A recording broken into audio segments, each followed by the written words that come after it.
Welcome to my top 10 YouTubers of 2024. This is a list of all YouTubers that I started watching in 2024.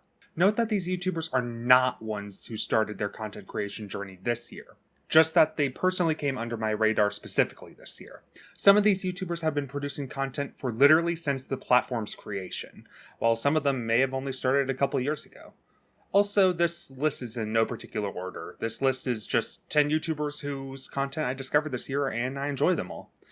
Without further ado, let's get into the list. We solve true crimes. Let's talk about that.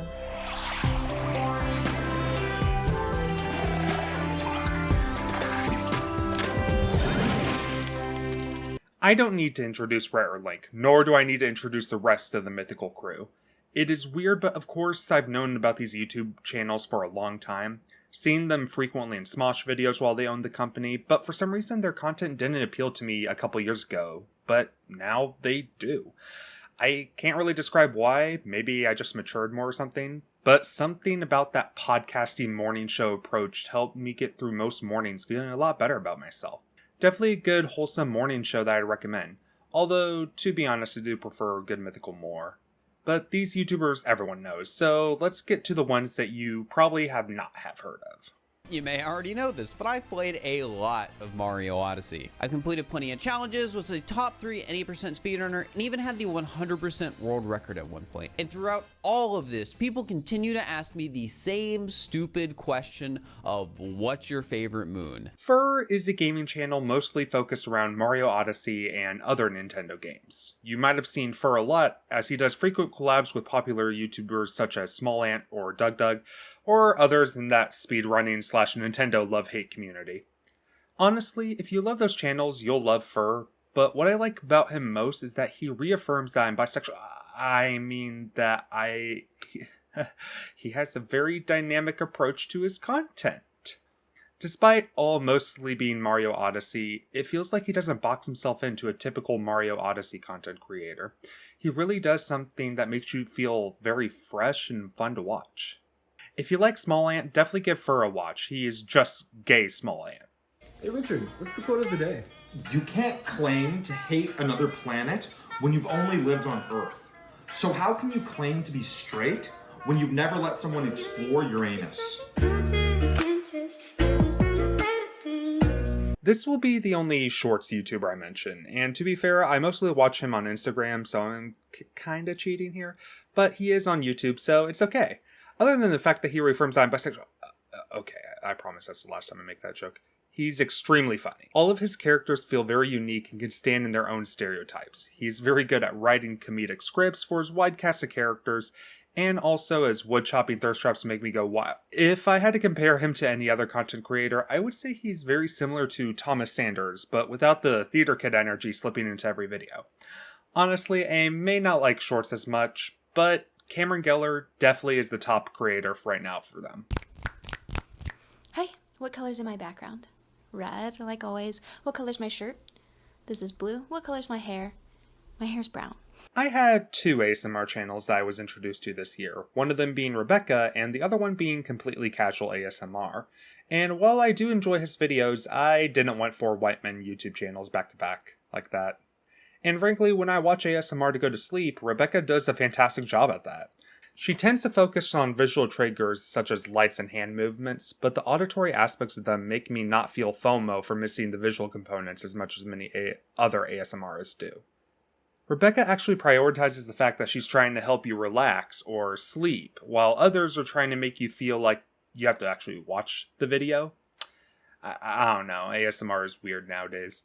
And she also makes great ADHD content. She has more quick triggers compared to what I typically watch, but it does quite help in a pinch when I'm trying to get some shut-eye.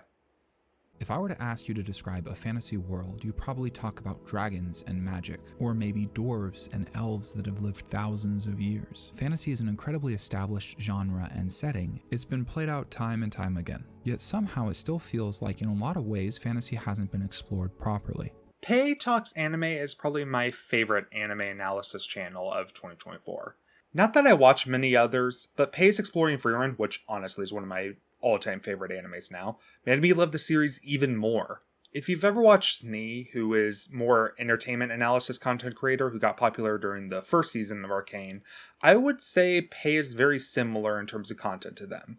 Although Snee is more ADHD comparatively. Frankly, though, I kind of like the slower approach Pei takes with his content. If you love Freerin, definitely give Pei Talks Anime a watch.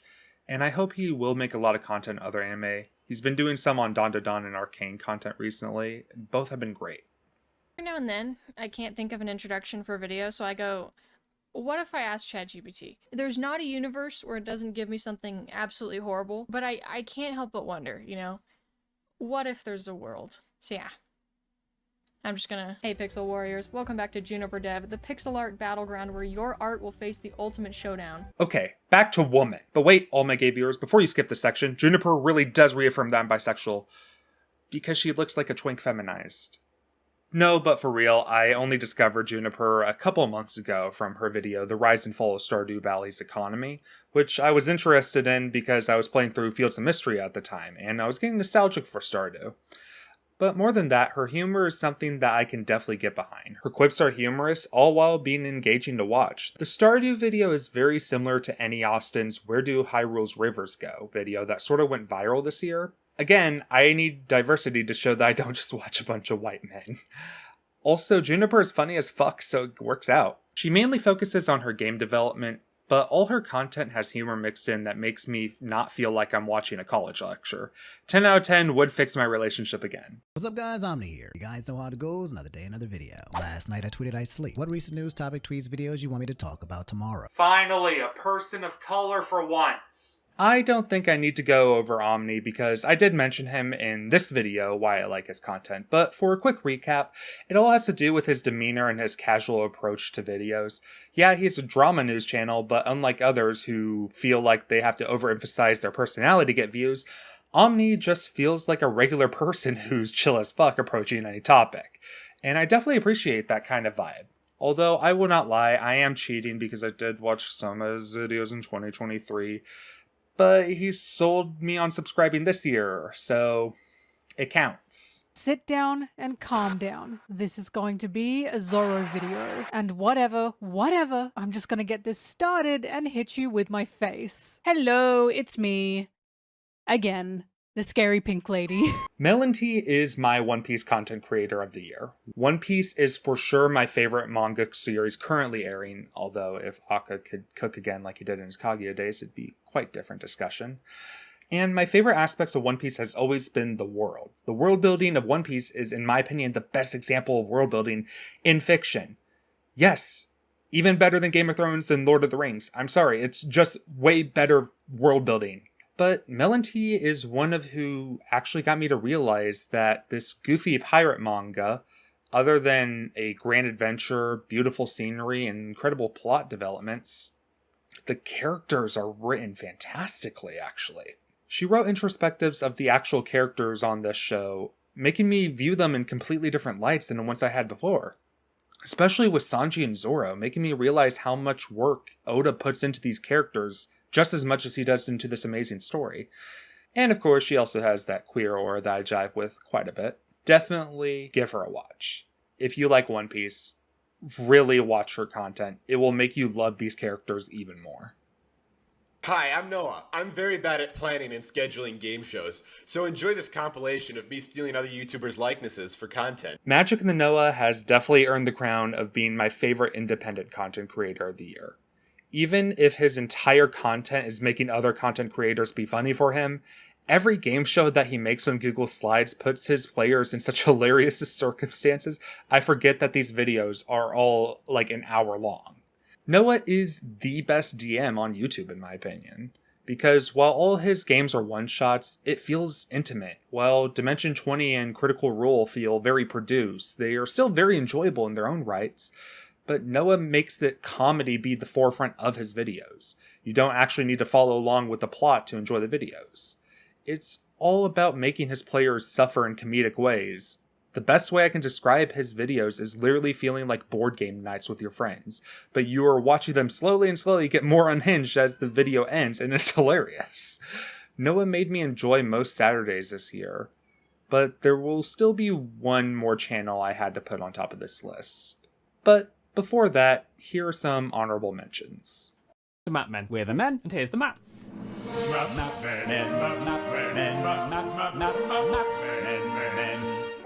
You know what bothers me? For some reason, all our fans seem to think that we're gay. Now, I thought we made it pretty obvious in all our previous videos. We're just two average straight friends. Waiter, more woodland mansions, please. Okay. Wait, no, it's too many.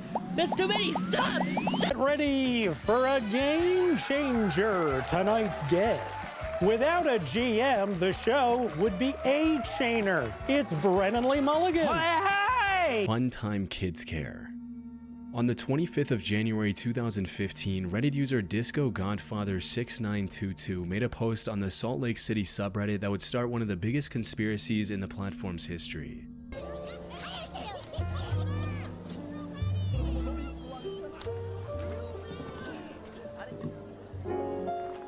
We're back in Charlottesville, France. We're playing tag across Europe, but that bell means it's 6 a.m. and Ben's the runner, so he's got to go, Ben! Go, Ben! All right, here we go. Yep, this was always going to be my favorite of the year.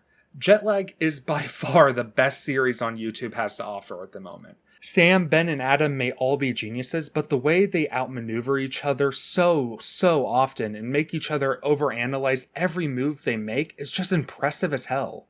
I was very fortunate I got to watch their entire backlog while they were doing Tag Your It 3, but I'll be honest, it only took me one episode of Hide and Seek Japan to make me crack and buy Nebula, which Nebula and Dropout are going to have their own separate video later this year. But Jetlag is extraordinarily fun, and any description I could give them would just not do them justice. Instead, I recommend watching the first 3 episodes of Hide and Seek Switzerland, and just experience what is so lovable about this series. And yes, they do spoil the outcome of one season, but frankly, I could care less about being spoiled, because it's the actual game that's so engaging and entertaining to watch. And that concludes this list. I hope your new year has been going good so far, and I hope it continues to. And I also hope that you continue watching. Subscribe and hit that bell to get notified for when I upload. And what were some channels that you watched and loved during 2024? Leave them in the comments below, and maybe they'll appear on next year's list. Until then, this has been Pathgorithm, and thanks for watching.